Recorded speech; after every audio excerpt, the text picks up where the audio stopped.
Hidup TV mempersembahkan Oase Rohani Katolik yang dibawakan oleh para imam Keuskupan Agung Jakarta. Selamat menyaksikan. Halo, salam jumpa sahabat Oase Rohani Katolik yang terkasih. Apa kabarnya Anda semua hari ini? Semoga kita semua dalam keadaan baik dan penuh dengan sukacita. Senang sekali hari ini saya Lili Teja dapat menemani Anda semua dalam acara Oase Rohani Katolik. Dan pada kesempatan kali ini di studio telah hadir Romo Yohanes Leonardus Wisnu Agung MSc yang biasa kita sapa dengan Romo Wisnu. Halo Romo Wisnu, apa kabarnya Romo hari ini? Kabar baik Ibu. Sehat Romo? Sangat sehat. Penuh sukacita? Penuh sukacita dan bahagia. Amin. Baiklah sahabat Oase Rohani Katolik yang terkasih, sebelum kita memulai acara Oase Rohani Katolik hari ini, marilah kita mengawalinya dengan doa pembuka bersama Romo Wisnu. Dalam nama Bapa dan Putra dan Roh Kudus. Amin. Tuhan adalah penolongku, aku tidak akan takut apa yang dapat dilakukan manusia terhadapku. Demikian ya Tuhan pengakuan iman Sang Pemazmur.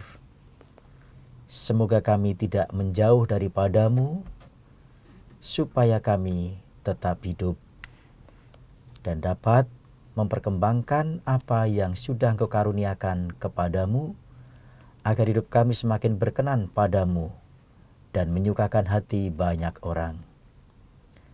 Demi Yesus Kristus Putramu Tuhan dan Juru Selamat kami yang hidup dan berkuasa bersama Dikau dalam persekutuan dengan Roh Kudus Allah sepanjang segala masa. Amin. Dalam nama Bapa dan Putra dan Roh Kudus. Amin. Sahabat Oase Rohani Katolik yang terkasih, marilah sekarang kita menyiapkan hati untuk mendengarkan bacaan liturgi hari ini. Bacaan diambil dari surat kepada orang Ibrani bab 13 ayat 1 sampai 8. Saudara-saudara, peliharalah kasih persaudaraan. Jangan kamu enggan memberi tumpangan kepada orang, sebab dengan berbuat demikian beberapa orang tanpa menyadarinya telah menjamu malaikat-malaikat. Ingatlah akan orang-orang hukuman, karena kamu sendiri pun adalah orang-orang hukuman.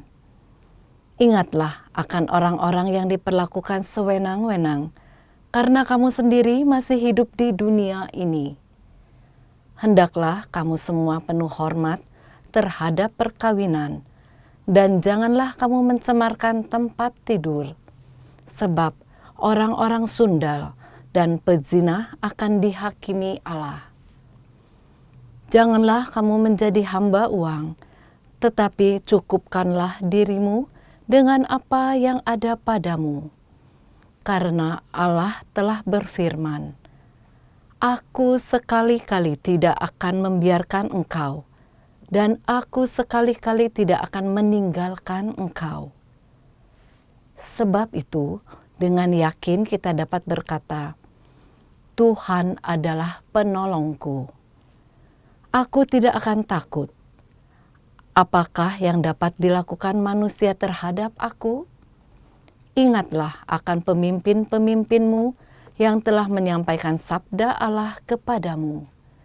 Perhatikanlah akhir hidup mereka, dan contohlah iman mereka. Yesus Kristus tetap sama, baik kemarin, hari ini, maupun selama-lamanya. Demikianlah sabda Tuhan. Syukur kepada Allah. Sahabat Oase Rohani Katolik yang terkasih, marilah kita menanggapi bacaan yang telah kita dengar dengan mazmur tanggapan. Tuhanlah terang dan keselamatanku. Tuhanlah terang dan keselamatanku. Tuhan adalah terang dan keselamatanku. Kepada siapakah aku harus takut? Tuhan adalah benteng hidupku. Terhadap siapakah aku harus gentar? Tuhanlah terang dan keselamatanku. Sekalipun tentara berkemah mengepung aku, Tidak takutlah hatiku, sekalipun pecah perang melawan aku, dalam hal ini pun aku tetap percaya. Tuhanlah terang dan keselamatanku. Sebab dikala ada bahaya, Tuhan melindungi aku dalam pondoknya. Ia menyembunyikan aku dalam persembunyian di kemahnya. Ia mengangkat aku ke atas gunung batu. Tuhanlah terang dan keselamatanku. Wajah-Mu ku cari ya Tuhan, maka janganlah menyembunyikan wajah-Mu daripadaku. Janganlah menolak hamba-Mu ini dengan murka. Engkaulah pertolonganku ya Allah penyelamatku, janganlah membuang aku. Tuhanlah terang dan keselamatanku. Sahabat Oase Rohani Katolik yang terkasih, marilah sekarang kita menyiapkan hati untuk mendengarkan bacaan Injil hari ini. Bacaan diambil dari Injil Yesus Kristus menurut Markus bab 6 ayat 14 sampai 29. Haleluya, haleluya,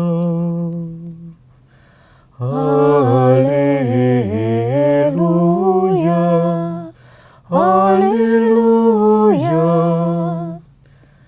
Berbahagialah orang yang menyimpan sabda Allah dalam hati yang baik dan tulus ikhlas, dan menghasilkan buah berkat ketabahannya. Haleluya, haleluya. Tuhan bersamamu Dan bersama rohmu. Inilah Injil suci Yesus Kristus menurut Markus. Dimuliakanlah Tuhan. Pada waktu itu Raja Herodes mendengar tentang Yesus, sebab nama Yesus memang sudah terkenal, dan orang mengatakan, Yohanes Pembaptis sudah bangkit dari antara orang mati. Dan itulah sebabnya kuasa-kuasa itu bekerja di dalam dia. Yang lain mengatakan, dia itu Elia. Yang lain lagi mengatakan, dia itu seorang nabi sama seperti nabi-nabi yang dahulu. Waktu Herodes mendengar hal itu, ia berkata, bukan, dia itu Yohanes yang sudah kupenggal kepalanya, dan kini bangkit lagi. Memang Herodeslah yang menyuruh orang menangkap Yohanes dan membelenggunya di penjara berhubung dengan peristiwa Herodias, istri Filipus saudaranya, karena Herodes telah mengambilnya sebagai istri. Karena Yohanes pernah menegur Herodes, tidak halal engkau mengambil istri saudaramu. Karena kata-kata itu, Herodias menaruh dendam kepada Yohanes dan bermaksud membunuh dia, tetapi tidak dapat, sebab Herodes segan akan Yohanes, karena ia tahu bahwa Yohanes adalah orang yang benar dan suci, jadi ia melindunginya.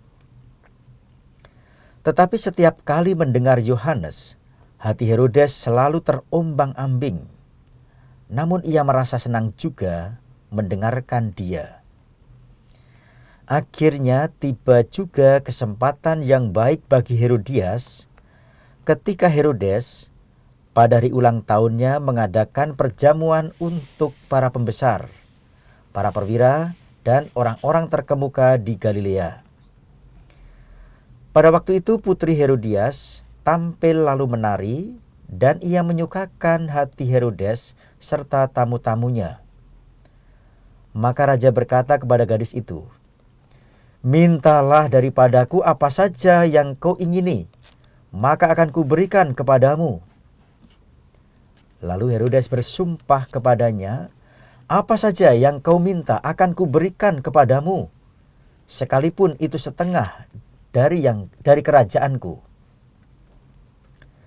Anak itu pergi dan menanyakan ibunya apa yang harus kuminta. Jawab ibunya, kepala Yohanes Pembaptis.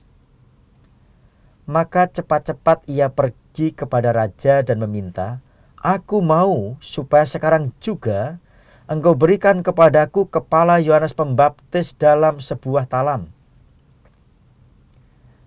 Maka sangat sedihlah hati raja.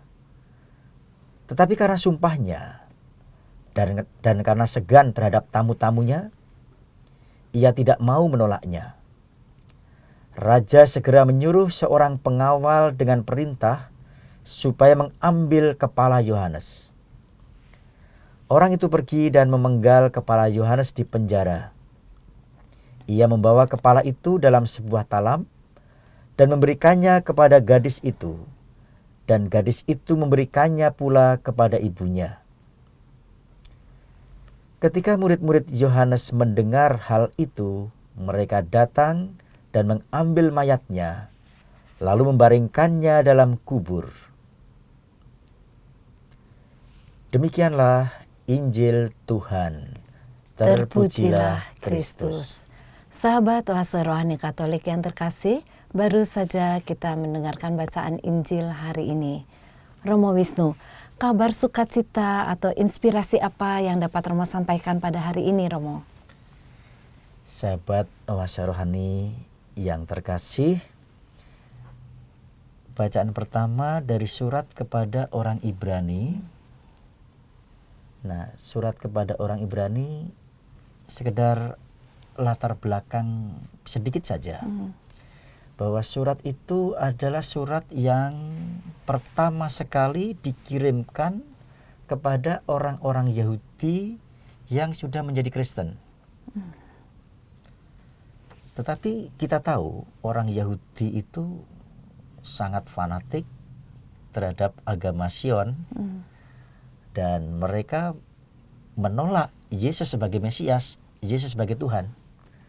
Maka tentu saja ketika ada orang-orang Yahudi yang mulai percaya pada Yesus, mereka berontak dan mereka berusaha untuk mencegah dan menyingkirkan orang itu. Dan menyingkirkan orang-orang itu. Kita ingat tentang Paulus yang meminta sebelum jadi bertobat, dia meminta surat kuasa dari imam-imam kepala dan menyeret orang-orang yang menyebut Yesus sebagai Tuhan. Nah, jadi lalu timbul penganiayaan, pengejaran, penderitaan untuk orang-orang Yahudi yang menjadi Kristen, ditambah lagi juga penindasan oleh orang-orang Roma pada saat itu. Maka surat ini ditujukan kepada orang-orang Yahudi yang sudah menjadi Kristen itu untuk meneguhkan iman mereka, menguatkan mereka di dalam pengejaran dan penekanan oleh orang-orang Yahudi yang tidak bertobat dan oleh orang-orang Roma itu.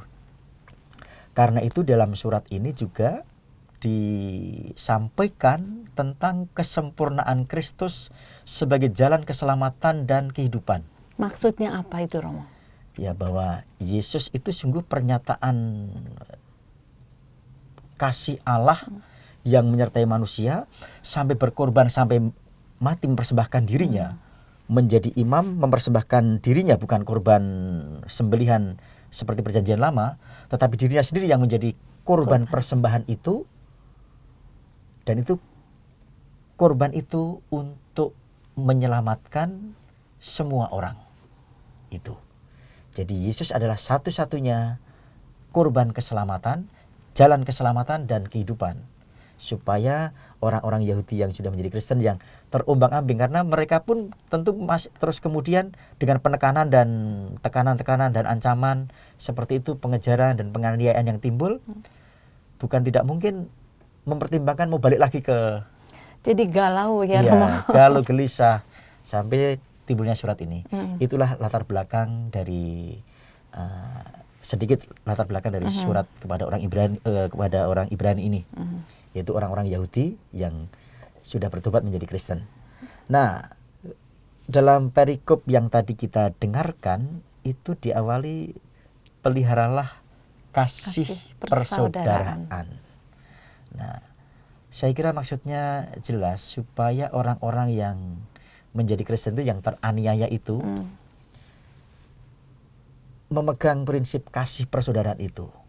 mereka hendaknya bersekutu, saling tolong menolong dan seterusnya.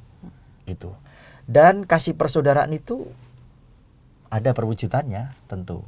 Tidak hanya kata-kata, tidak hanya sekedar ajaran, tetapi harus dikonkretkan gitu. Apa saja Romo yang secara konkret itu? Tadi di dalam bacaan ini saya mencatat ada 5 hal. 5 hal yang menjadi perwujudan konkretisasi dari kasih persaudaraan itu. Yang pertama adalah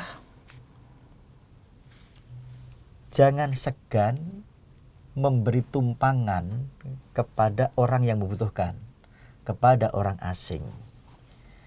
Nah, jangan segan memberi tumpangan kepada orang yang membutuhkan. Dalam hal ini pasti orang asing yang datang ya.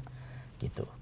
Perlakuan orang-orang pada saat itu, mungkin juga di zaman sekarang, terhadap orang asing penuh dengan kecurigaan, lalu tidak mau menerima biasanya. Kita ingat Yesus mau dilahirkan itu, Yusuf dan Maria cari penginapan tidak dapat.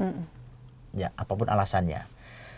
Tapi penulis surat Ibrani tadi menjelaskan kalau barang siapa memberi tumpangan, entah disadari atau tidak, sebenarnya dia menjamu malaikat. Kita ingat ya, mungkin penulis surat Ibrani kemudian mereferensikan juga kepada kitab Kejadian, yakni saat Abraham didatangi 3 orang. Dan ternyata 3 orang itu malaikat. Malaikat itu juga representasi dari kehadiran Tuhan sendiri. Dan ternyata 3 orang itu memberikan ramalan atau peneguhan, lebih tepatnya begitu, peneguhan tentang janji Allah yang akan segera terlaksana. Yakni bahwa Abraham, kamu akan punya anak. Tahun depan istrimu akan melahirkan. Ya. Dan sebelum mereka menyampaikan hal itu, Abraham sudah menghormati ketiga tamu ini. Betapa bahagianya Abraham, aku mendapatkan kehormatan. Sekiranya Tuanku berkenan, baiklah ku olah makanan yang enak untuk Tuanku. Ya, para tuanku malah, karena 3 orang. Dan benar, tamu diperlakukan dengan sangat baik. Jadi Abraham menjamu dengan sangat baik ya Romo ya? Dengan sangat baik. Jadi akhirnya membuat ketiga tamu itu menyatakan dirinya siapa sebenarnya. Ternyata memang malaikat itu.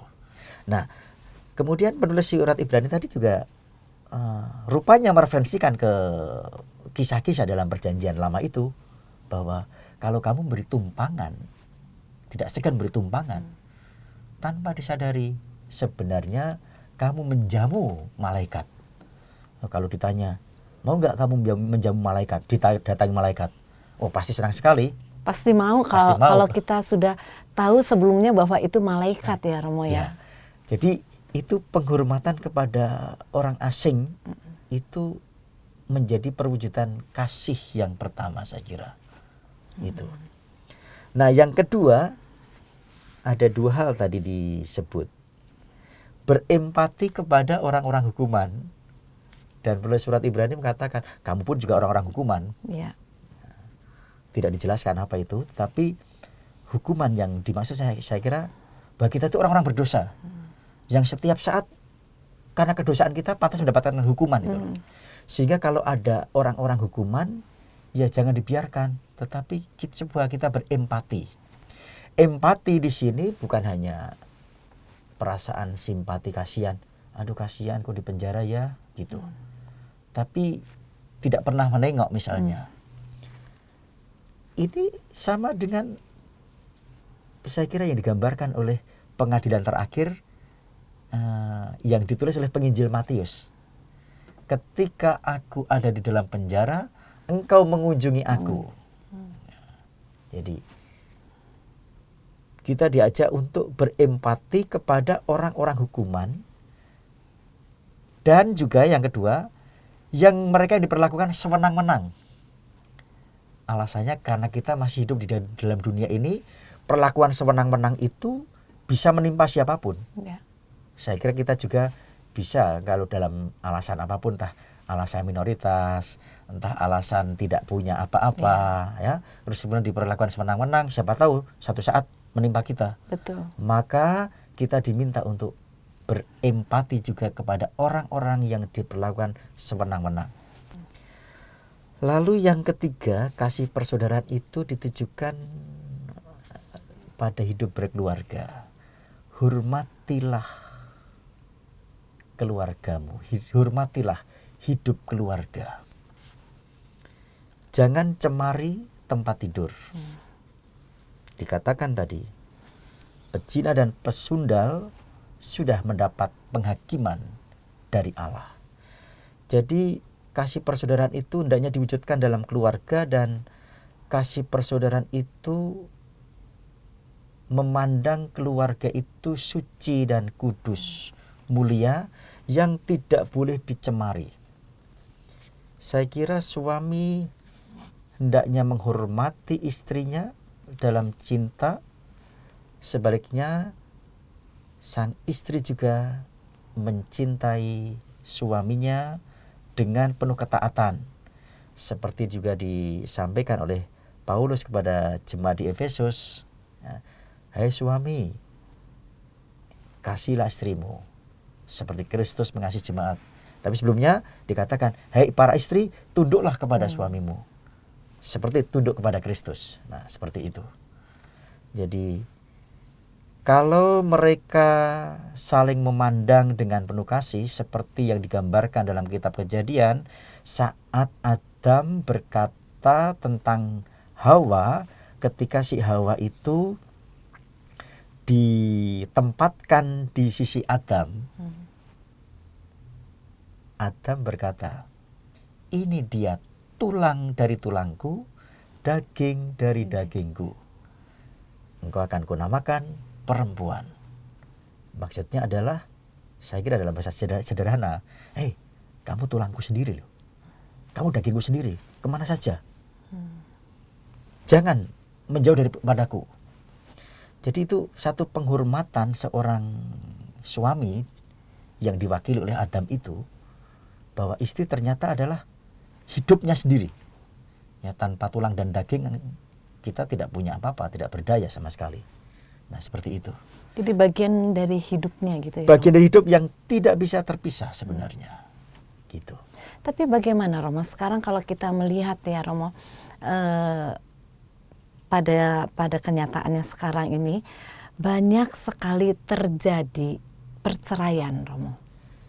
Memang itu satu keprihatinan yang sangat besar di dalam gereja kita, bahwa apa yang dipersatukan oleh Allah tidak boleh diceraikan atau janganlah diceraikan oleh manusia, tetapi toh dalam prakteknya banyak terjadi seperti itu. Nah, saya kira kita memang perlu pada komitmen kata-kata Adam tadi, bahwa istri itu adalah dagingnya sendiri, tulangnya sendiri. Bahkan kemudian dia dinamakan Hawa. Hawa itu kan udara. Ya. Kehadiran perempuan itu adalah sebagai udara. Dan perempuan sendiri berarti ibu dari semua yang hidup atau yang melahirkan kehidupan. Jadi Adam berkata-kata, kalau kamu tidak ada bersamaku, aku mati. Sebenarnya mau diungkapkan itu. Tapi kalau kamu ada bersamaku, mari kita bangun hidup. Kamu akan melahirkan kehidupan bagi kita, bagimu dan bagiku. Itu sebenarnya. Ya, sebenarnya dalam suatu perkawinan ya Romo, dalam sebuah keluarga, jika ada masalah atau perselisihan itu maksudnya itu sudah sepertinya biasalah ada percekcokan gitu ya Romo ya. Bukan dalam arti bahwa kalau kita sedang dalam percekcokan itu lalu kita memutuskan untuk segera berpisah. Tetapi bagaimana kita supaya bisa menyelesaikan masalah itu dan berdamai kembali gitu ya Romo. Karena orang kehilangan kasih itu sendiri. Jadi mungkin juga ada persoalan hal materi. Ya. Kalau soal materi tadi juga ditegur di yang keempat, kasih persaudaraan. Syukuri apa yang ada padamu. Jangan menjadi hamba uang. Banyak kali karena gila akan materi, gila akan harta, gila akan uang, lalu pasangan hidup pun menjadi korban. Ya. Itu yang terjadi. Ya, jadi tidak mengedepankan kasih itu sendiri. Kasih hilang dari semangatnya, komitmennya untuk membangun rumah tangga yang utuh dan kudus tadi itu. Padahal sebenarnya ketika orang berjanji menikah, aku akan setia kepadamu dalam untung dan malang itu, lalu orang mengenakan cincin selalu di jari manis sebelah kanan. Nah, satu, cincin itu sendiri tidak berpangkal, tidak berujung, dia bulat. Mestinya cinta kasih mereka bulat dan utuh, tidak berpangkal, tidak berujung selamanya. Yang kedua, di jari manis sebelah kanan. Artinya apa, Romo? Ya, kalau kita begini ya, seperti begini, 5 pasang jari, Ya. jari jempol orang tua, simbol orang tua, jari telunjuk itu simbol saudara, jari tengah simbol diri sendiri, jari manis simbol pasangan, jari kelingking simbol anak-anak. Lalu ajaran Kristus kepada kita berkata, barang siapa meninggikan diri akan direndahkan, barang siapa merendahkan diri akan ditinggikan. Maka yang simbol diri sendiri ditekuk saja begini, direndahkan, tapi rapat ya, rapat. Kalau ini dipisahkan begini, pisah-pisah, pisah-pisah, pisah-pisah. Yang ini gak bisa, Romo. Nggak bisa, sakit kan? Susah, sakit ya. Iya. Artinya apa? Kita pisah-pisah dengan orang tua. Ya.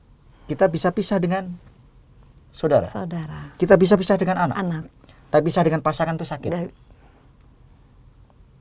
Menyakitkan gitu ya, menyakitkan. Romo, ya? Dan ada di dalam diri kita. Disimbolkan di situ. Mengapa sesuatu yang bisa menyakitkan kita lalu kita lakukan gitu ya, Romo ya? Itu dia. Orang seperti Paulus katakan, ya apa yang kulakukan justru yang sebenarnya tidak kukehendaki gitu. Gitu. Nah, karena itu hendaknya memang kasih persaudaraan ditanamkan kembali dalam-dalam supaya kita juga tidak menjadi hamba uang. Itu tadi yang keempat.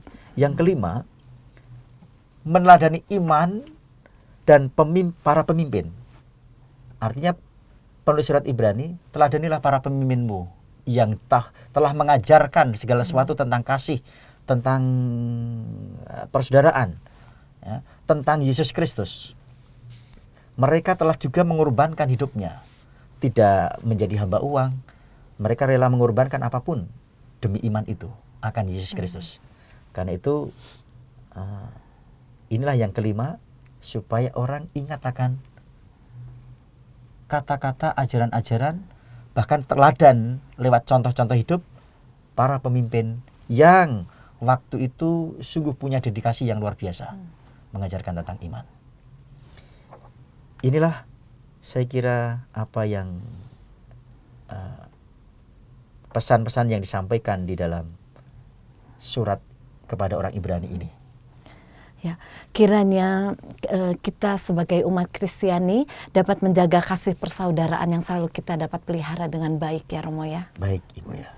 Baiklah sahabat Oase Rohani Katolik yang terkasih, kita akan jeda sejenak untuk merenungkan apa yang telah disampaikan oleh Romo Wisnu.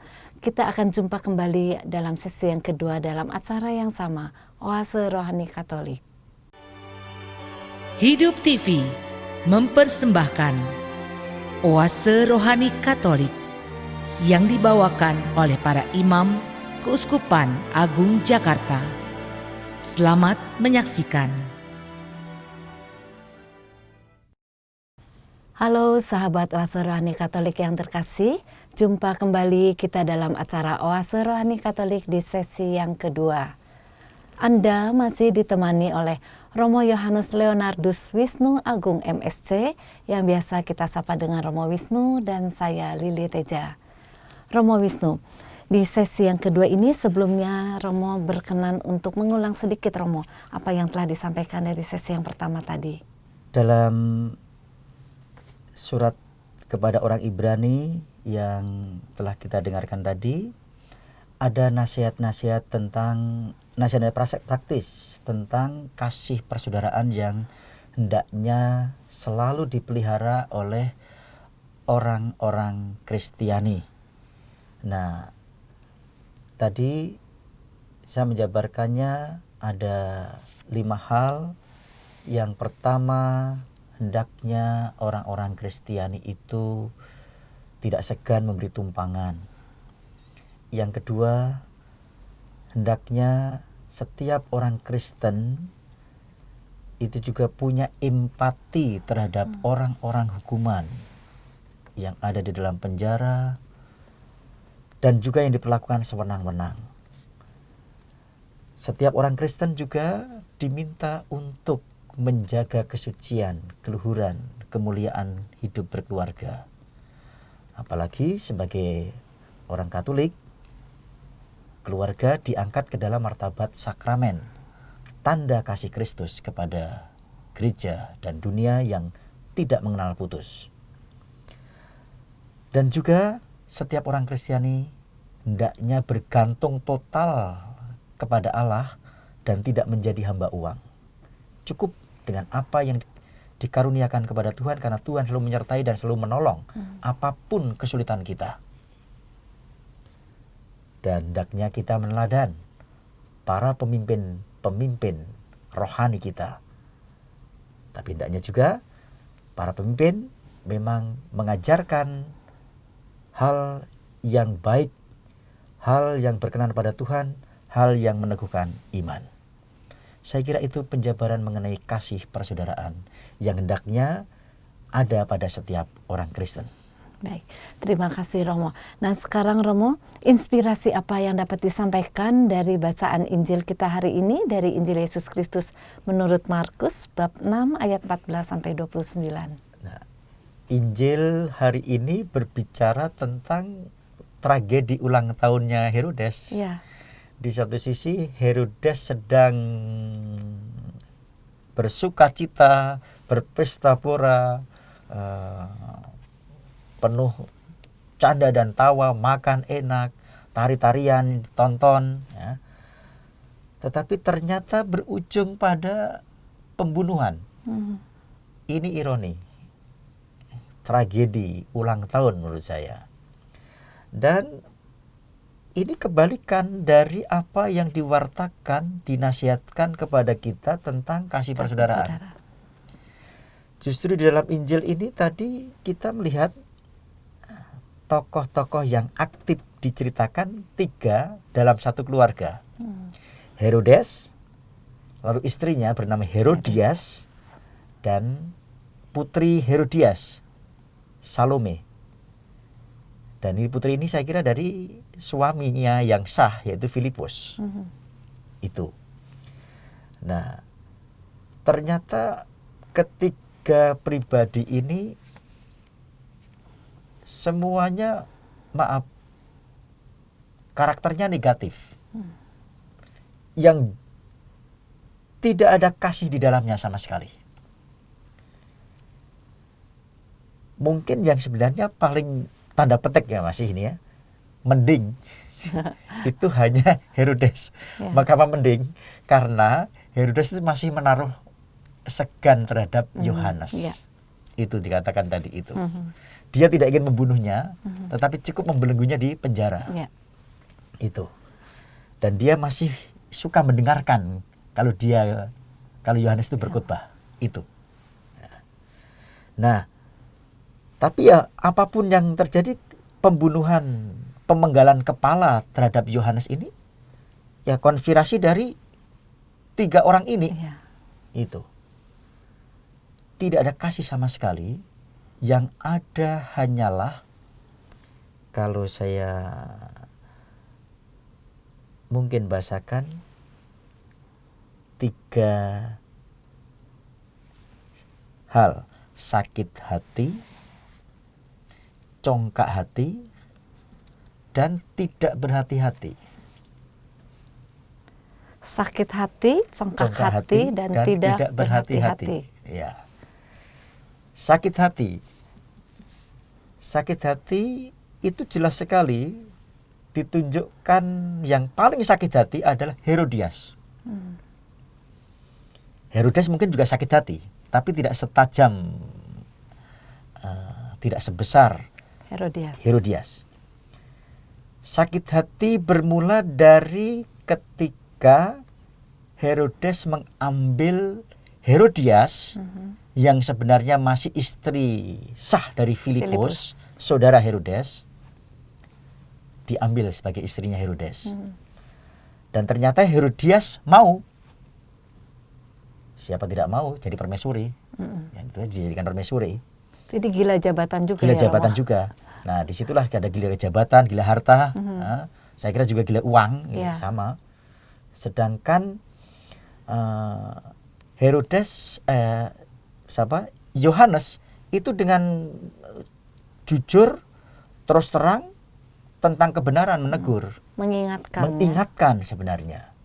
Tidak halal Herodes kamu mengambil itu istri saudaramu loh, Filipus. Kok kamu ambil sebagai istri? Itu diingatkan. Nah, yang sakit hati berat itu justru Herodiasnya. Herodes sih hanya membelenggunya, kenapa kau campuri aku?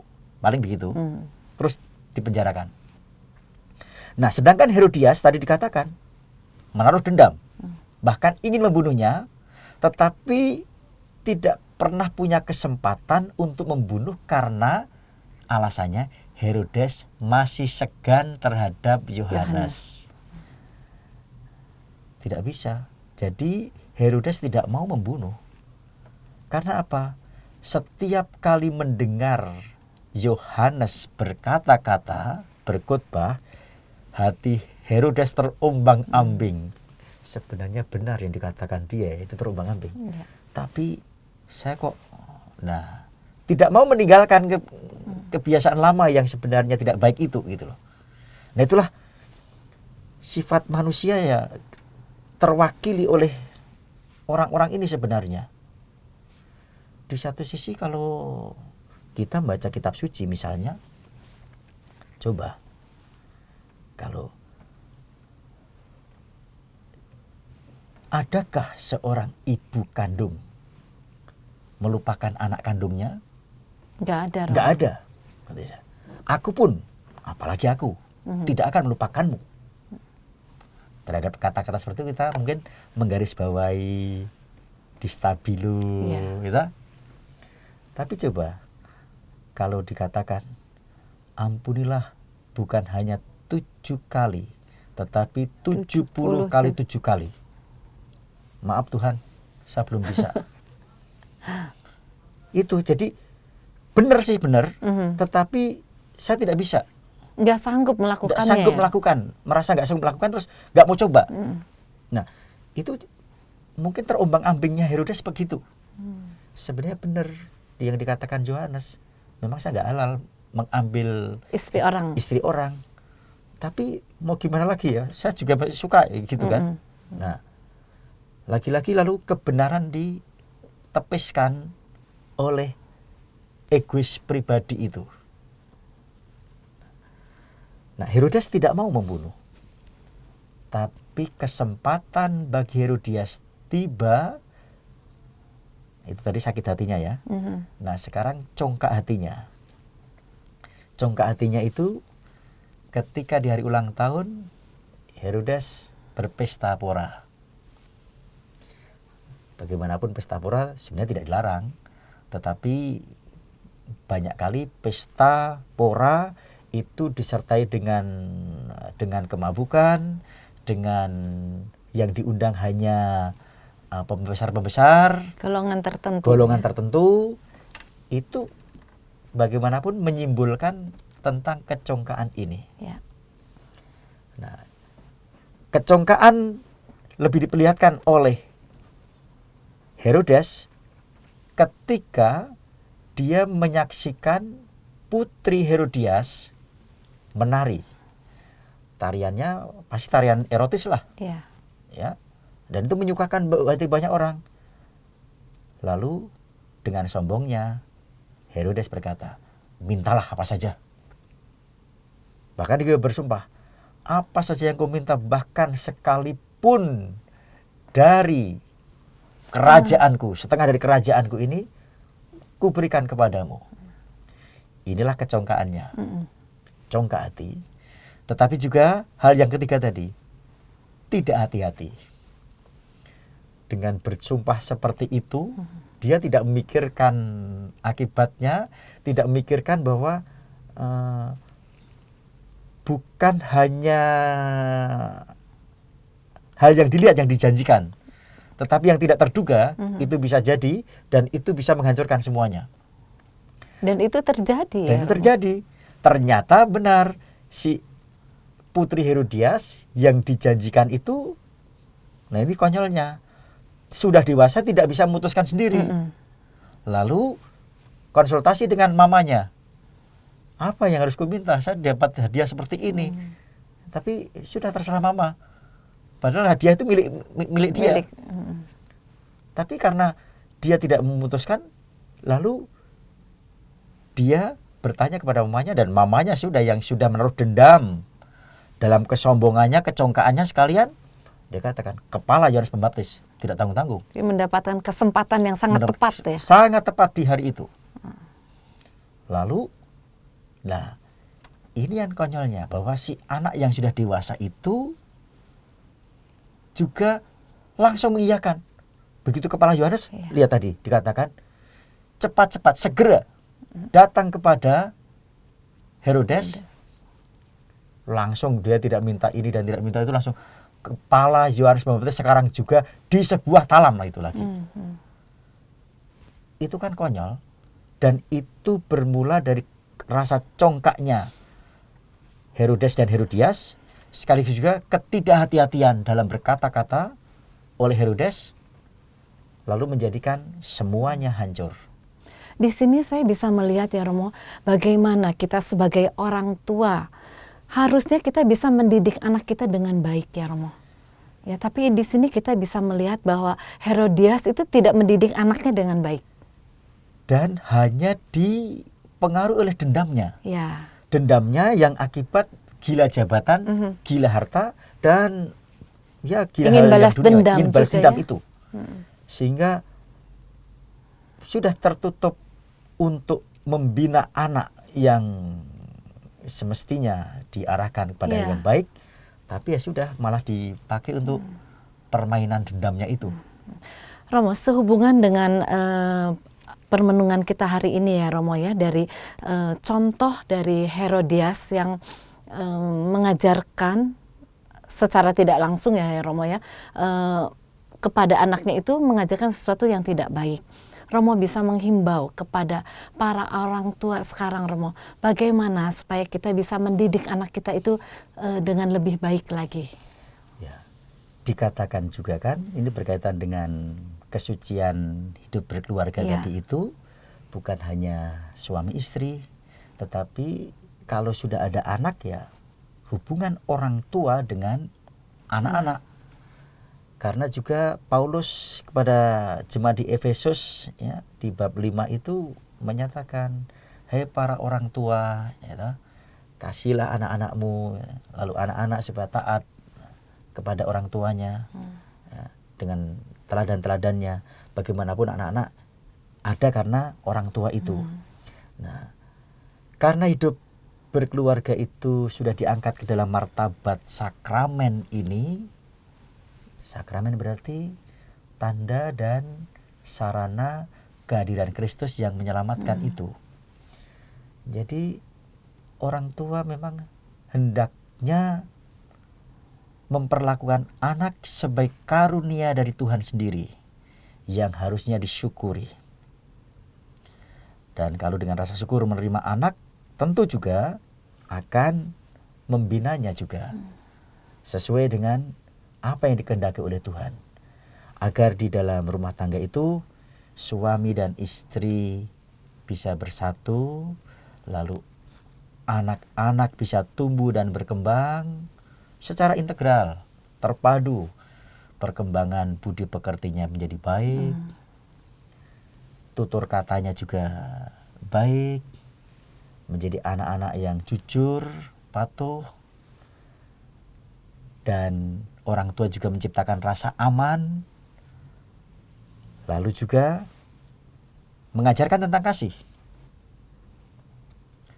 Apalagi ini tahun berhikmat. Hikmat itu kan biasa dikaitkan dengan kata bijak. Kalau saya mengartikan kata bijak, orang yang bijak itu adalah dari kelima huruf yang ada itu. Pertama, baik budi pekertinya.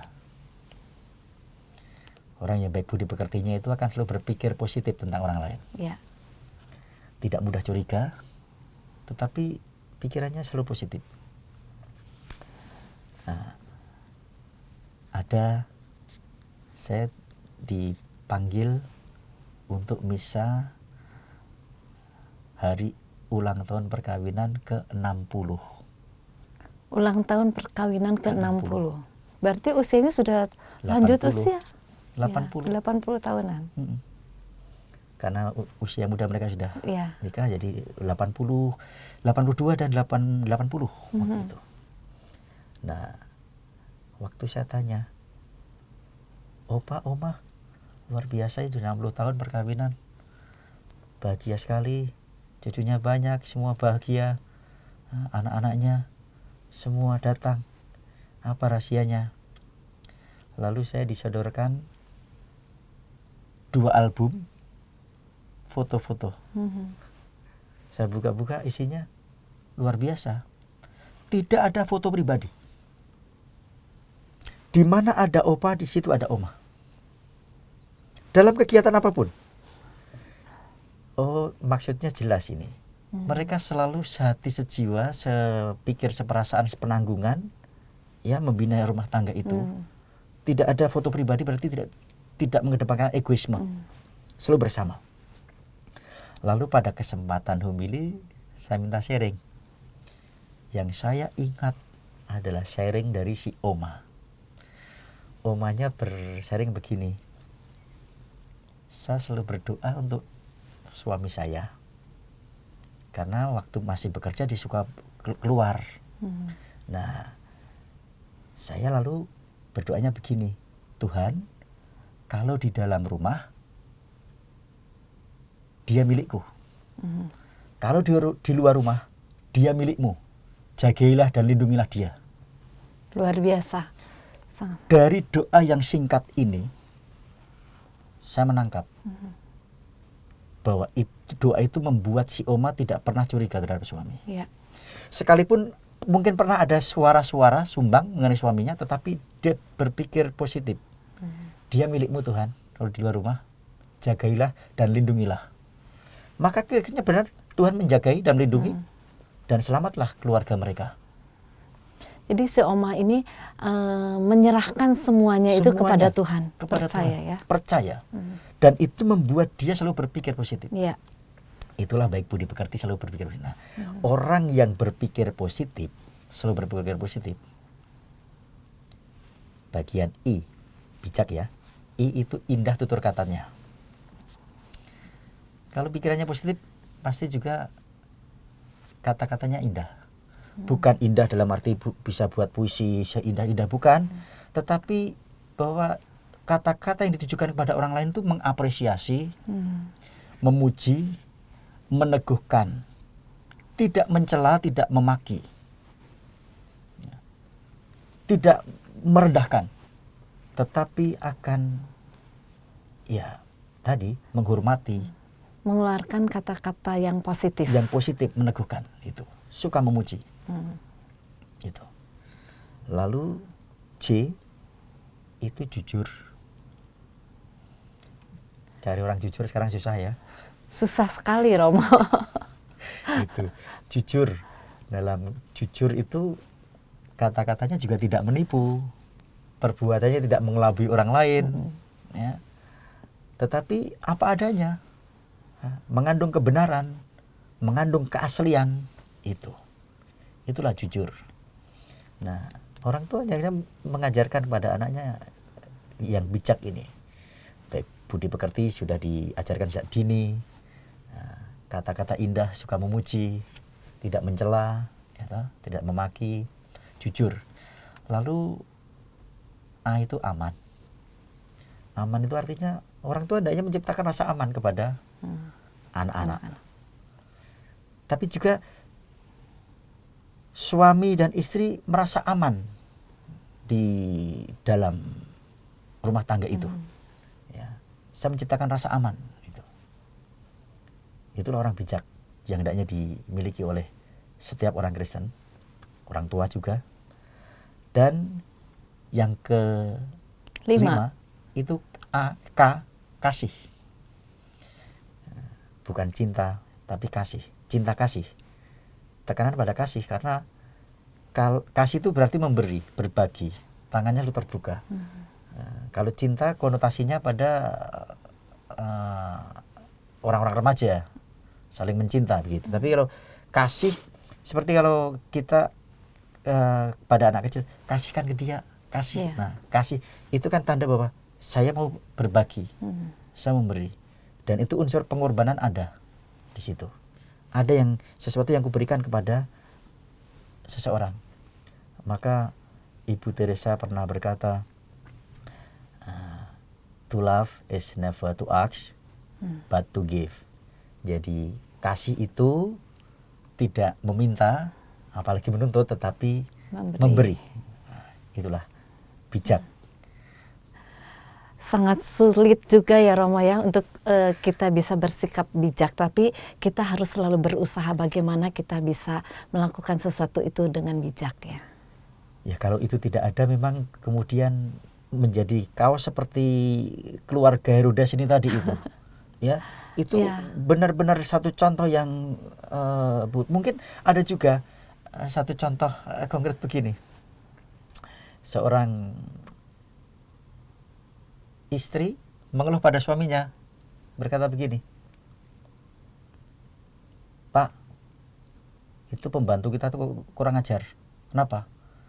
Dia sudah ambil 2 handuk kita. Dia sudah ambil. Wow, memang dia perlu dididik. Gitu. Lalu suaminya berkata lagi, tapi handuk yang mana yang dia ambil? Itu handuk yang kita ambil dari hotel. Nah seperti itu kan. Ini dalam rumah tangga lagi yang mentalnya sudah sebenarnya ya dari pembantu saya majikan sampai pembantu yang sama gitu. Majikan juga sudah memberikan contoh yang salah. Contoh yang salah, ya. gitu. Ya, dan itu orang tua juga sebenarnya. Ya. Nah, kalau contohnya buruk ya hasilnya juga buruk, gitu. Tapi begini, dalam hal kembali kepada kesucian perkawinan tadi, karena contohnya juga ini ketidaksucian dalam perkawinan. Ada seorang penulis buku, saya lupa namanya, tapi dia bercerita begini, tidak ada orang baik sebaik perempuan, dan tidak ada orang jahat sejahat perempuan. Jadi dipuji sekaligus juga di itu. Maksudnya begini, kalau ada orang perempuan baik kawin dengan laki-laki jahat, maka perempuan baik itu bisa membuat yang jahat menjadi baik. Dapat mempengaruhi yang jahat supaya menjadi baik. Ya. Tetapi apabila perempuan jahat kawin dengan laki-laki baik, maka si laki-laki baik bisa menjadi jahat. Seperti. Jadi sumbernya perempuan nih ya Romo. Sumbernya perempuan. Nah, saya sendiri sebenarnya tidak terlalu setuju dengan pendapat ini, meskipun mungkin mengandung kebenaran, tetapi kalau kita kembali kepada kitab suci, perempuan artinya ibu dari semua yang hidup, kok. Ya. Perempuan artinya Hawa, udara. Perempuan artinya oleh Tuhan dikatakan penolong bagi laki-laki. Hendaknya dia memang memberikan penolong. Tapi memang yang terjadi di dalam Herodes tadi itu, Herodes katakanlah sebenarnya sedikit lebih baik daripada Herodias. Nah, Herodiasnya itu yang luar biasa jahatnya. Dan semua anak-anak sampai dengan suaminya ini tidak bisa mengontrol, mengendalikan emosi dari Herodias. Padahal seharusnya ya Romo, ini kalau cerita jikalau gitu ya Romo, seharusnya tidak selalu perempuan itu yang bisa mempengaruhi pasangannya gitu ya Romo. Jika pasangannya ini juga mempunyai suatu hati nurani yang baik, juga dia pasti akan menolak kalau misalnya memang pasangannya ini, si istri ini mengatakan sesuatu hal yang tidak baik gitu. Ya, mestinya. Jadi seperti karena pemahaman kita dan juga mungkin juga di dalam agama lain, namanya suami itu adalah pemimpin, kepala keluarga. Kepala keluarga. Bahkan dikatakan hendaknya suami itu menjadi imam di dalam keluarga itu. Imam itu adalah jembatan antara manusia dengan Tuhan, Tuhan dengan manusia, gitu. Jadi dia menghubungkan. Maka sebagai imam berarti yang memimpin hidup rohani dalam keluarga itu ya mestinya suami itu sendiri, gitu loh. Romo, kita kalau berbincang mengenai keluarga, mengenai suami istri ini tidak akan ada habisnya, seru ya Romo ya. Tapi nampaknya Romo kita harus segera mengakhiri acara Oase Rohani Katolik hari ini ya Romo ya. Tapi sebelum mengakhiri, Romo mungkin bisa memberikan sedikit benang merah dari permenungan kita hari ini Romo.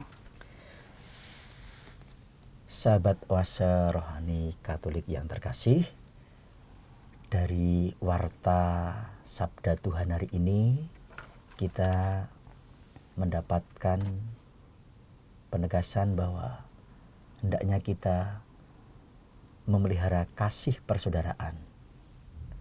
Karena kasih itu menjadi sumber kehidupan dan keselamatan, kedamaian dan kebahagiaan. Tiadanya kasih, tiadanya persaudaraan akan menghancurkan keluarga dan masyarakat. Maka mari kita amalkan ajaran kasih dari Tuhan ini. Baik, terima kasih Romo. Sahabat Oase Rohani Katolik yang terkasih, kita akan segera mengakhiri acara Oase Rohani Katolik hari ini dengan doa penutup bersama Romo Wisnu. Dalam nama Bapa dan Putra dan Roh Kudus. Amin. Ya Allah yang penuh kasih, Engkau telah mengajar kepada kami tentang hukum kasih. Dan kami diingatkan supaya mewujudkan hukum kasih itu di dalam kehidupan kami. Karena memang kasih itu menjadi sumber kehidupan dan keselamatan. Karena Engkau sendiri adalah kasih itu.